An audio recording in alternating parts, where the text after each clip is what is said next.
Ukraine war, Volodymyr Zelensky visits frontline city of Bakhmut. Like the video and subscribe. We will continue to bring you hot news every day. Ukrainian President Volodymyr Zelensky has made an unannounced visit to the frontline city of Bakhmut, where Ukrainian and Russian forces have fought a fierce, months-long battle. He met troops and handed out awards to soldiers, the presidency said. For months, Bakhmut has been a key target for Russian forces in the Donetsk region, and has been extremely badly damaged. However, Ukrainian forces have been able to hold back the advance. The visit is a significant show of defiance, and a demonstration of support for Ukrainian forces engaged in some of the fiercest battles in recent weeks.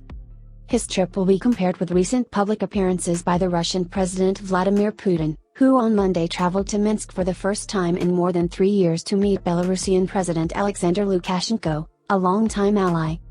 The two leaders spoke of increasing military cooperation, amid talk of a growing threat of another potential attack on Ukraine from Belarusian territory. In last February's invasion, some Russian units attacked Ukraine from the north through Belarus. However, a senior U.S. State Department official told the BBC that there were conflicting views in the Russian government about whether to launch a winter offensive. He also said the U.S. was also seeing very significant shortages of ammunition for Russian forces and noted that the people being thrown into the fight were not trained cohesive units, which limited their effectiveness.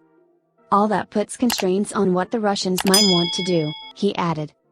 Returning to Moscow on Tuesday, Mr. Putin urged the security services to increase their vigilance in exposing traitors, spies and saboteurs.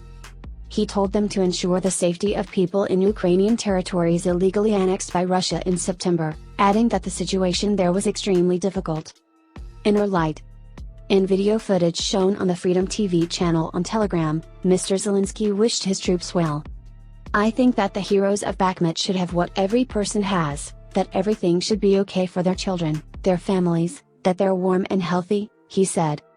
"I'd like to wish them light, but it's such a difficult situation that there is light and then there isn't. The main thing is for there to be inner light." He said the Russians had already lost 99,000 troops in the war. However, this figure cannot be independently verified, and neither Russia nor Ukraine have revealed the full extent of their casualties. Mr. Zelensky added, "Since May, the occupiers have been trying to break our Bakhmut, but time goes by and Bakhmut is breaking not only the Russian army, but also the Russian mercenaries who come to replace the wasted army of the occupiers." He was apparently referring to the shadowy Wagner mercenary group, which has been active in fighting near Bakhmut. Presidential spokesman Serhiy Nikiforov said Mr. Zelensky had left the city before his visit was announced. The president has previously visited other recently liberated cities, such as Kherson and Izum.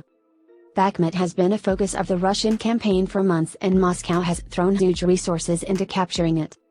It could open the way to Sloviansk and Kramatorsk, the most important cities in the Donbas region still under Ukrainian control. But with Ukraine strengthening its defenses in the surrounding area, it is thought that any Russian victory here now would be only symbolic. Both sides have sustained heavy losses, leading both Russian and Ukrainian commanders to describe it as a meat grinder. Few civilians are now left in the city, which had a population of 70,000 before the war. Today is the 300th day since Russia's invasion of Ukraine. Deputy Defense Minister Hanna Maliar, who also visited Bakhmut, wrote on Facebook, "What are 300 days in our more than 300-year struggle for liberation from Russia? We're standing. We're fighting. We're going to win." We hope the video was useful to you. Like the video and subscribe. We will continue to bring you hot news every day.